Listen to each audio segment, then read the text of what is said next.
윤석열 대통령은 정순신 변호사 아들의 학교 폭력에 단호한 입장을 밝혔습니다. 윤 대통령은 학폭이 자유롭고 공정하게 교육을 받을 수 있는 권리를 침해하는 것으로 매우 엄중하게 보고 있다고 밝혔습니다. 대통령실은 정순신 변호사 검증 실패에 대해 한계가 있다는 점을 인정하지 않을 수 없다고 밝혔습니다. 검증에서 문제가 걸러지지 못한 부분에 대해서는 아쉬운 점이 많다는 후보자 본인이 아니라 자녀와 관련된 문제이다 보니 미흡한 점이 있었던 것으로. 대통령실은 정 변호사 아들의 학교 생활 기록부나 강제 전학 취소 소송 판결문 등은 검증에 활용되는 공적 자료에 포함되지 않았다고 설명했습니다. 대통령실 고위 관계자는 합법적으로 검증 가능한 정보만 보다 보니 한계가 있었다고 말했습니다. 후보자 사전 질문서에 자녀의 소송 관련 질문이 있었지만 정 변호사는 제대로 기재하지 않은 것으로 알려졌습니다. 대통령실은 사찰에 이르지 않는 선에서 인사 검증 범위를 일부 확대하는 방안을 검토하겠다고 밝혔습니다. 사회부 백길종 기자와 앞서 보신 검증 시스템의 문제, 남은 의혹 짚어보겠습니다. 어서 오세요. 예, 아들 판결문에 대한 보도가 계속적으로 나오고 있는데 정 변호사의 대응도 문제가 있었다, 이런 내용이 포함되어 있어요? 네, 정 변호사의 아들 정모 씨는 지난 2017년 기숙사 같은 방에서 생활하던 동급생에게 8개월 동안 좌파 빨갱이라거나 제주도에서 온 돼지라는 등의 언어 폭력을 가했는데요.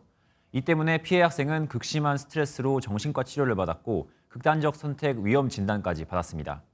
그럼에도 정 변호사 부부는 물리적으로 때렸다면 변명할 여지가 없겠지만 언어적 폭력은 맥락이 중요하다는 논리를 편 것으로 판결문에 나와 있습니다. 소송 대리인 역시 피해자가 주장하는 언어폭력 정도로 고등학교 남학생이 일반적으로 그와 같은 피해를 본다고 보기 어렵다고 주장했는데요. 반성의 기미가 전혀 없다는 점을 보여주는 대표적 대목입니다. 뿐만 아니라 해당 학교 교사가 2차 진술서는 부모가 전부 코치해서 썼다고 진술한 것도 적시되어 있습니다. 예, 대통령실이 설명하긴 했지만 인사 검증이라는 것이 구체적으로 어떻게 이루어지고 있는 거예요? 네, 대통령실이 설명하는 검증은 3단계로 이루어집니다. 대통령실 인사비서관실에서 3에서 5배수를 추리고 공직기강 비서관실이 이를 법무부 인사정보관리단에 전달해 검증하고요. 이 검증 자료가 공직기강 비서관실로 다시 돌아오면 최종적으로 한 번 더 확인한 후 대통령 재가를 받게 됩니다. 예, 인사검증에서 이른바 세평 수집이라는 게 있습니다. 이 사례는 보도도 됐었고, 근데 이 정도도 잡아내지 못하는 거예요? 네, 맞습니다. 지난 2018년 최초 보도 당시엔 익명으로 보도됐기에 몰랐다는 게 대통령실의 설명입니다. 예. 과거 청와대 민정수석실처럼 사찰 수준으로 알아볼 수는 없는 구조라는 건데요. 하지만 익명 보도였다고 해도 당시 정순신 아들 사건이라는 게 공공연히 알려져 있었다고 하죠. 그래서 대통령실에서 인사 추천 업무를 담당하는 이원모 인사비서관과 이시원 공직기강 비서관, 그리고 인사정보관리단을 관장하는 한동훈 법무부 장관 모두 윤석열 대통령과 가까운 검찰 출신이라는 점이 주목받고 있는 겁니다. 검찰 출신끼리 봐준 게 아니냐는 거죠. 예, 정부에 상당한 부담을 주고 있습니다. 이번 사건은 이번 일에 대해서 인적 책임을 물을 가능성도 있습니까? 그런 가능성은 낮아 보입니다. 검찰의 제 식구 감싸기 아니냐는 논란에도 불구하고 누군가 책임을 지고 물러서진 않을 것 같기 때문입니다. 대통령실이 오늘 갖고 나온 카드는 인사검증 범위 일부 확대죠.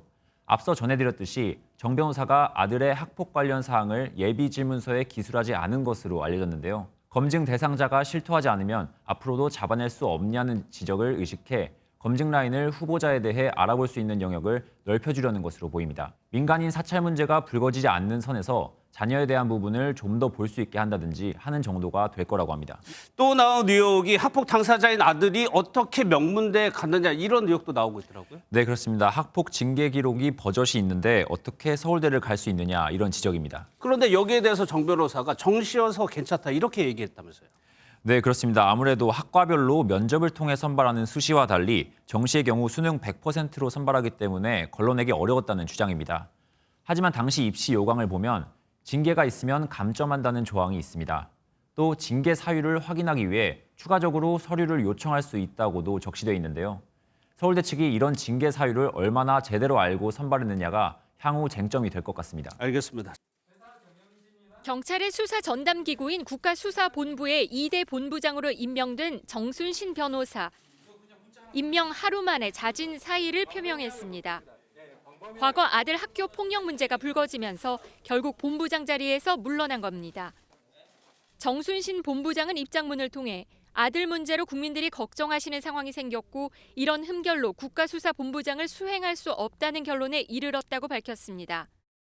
그러면서 국가수사본부장 지원을 철회한다며 가족 모두는 두고두고 반성하면서 살겠다고도 덧붙였습니다.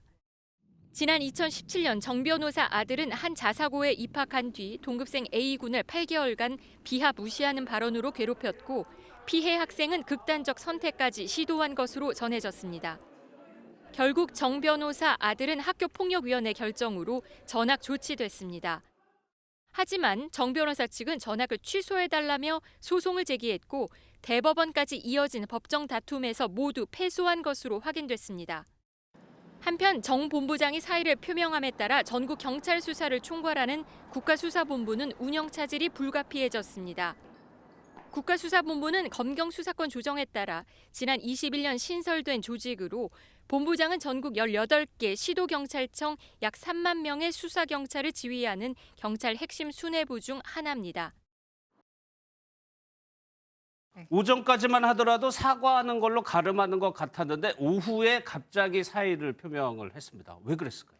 네, 지금 화면에 나오는 문자 메시지부터 보시겠습니다. 취재진과 정 본부장 간에 나눈 문자 메시지거든요. 이게 오전 11시 때입니다. 그러니까 모레 월요일에 출근 의사가 분명했다는 거죠. 그런데 과거 아들의 학교 폭력 문제가 알려졌지만 이미 거듭 사과했고 정면 돌파하겠다는 뜻으로 읽히는 대목인데요. MBN 취재를 종합하면 오후 들어서 대통령실과 법조계 사정을 잘 아는 소식통이 먼저 정 본부장에게 사의 표명 의사를 타진한 것으로 알려지고 있습니다. 예, 검사 출신이어서 윤석열 대통령, 한동훈 장관과 교집합이 많았어요. 임명은 대통령이 했습니다.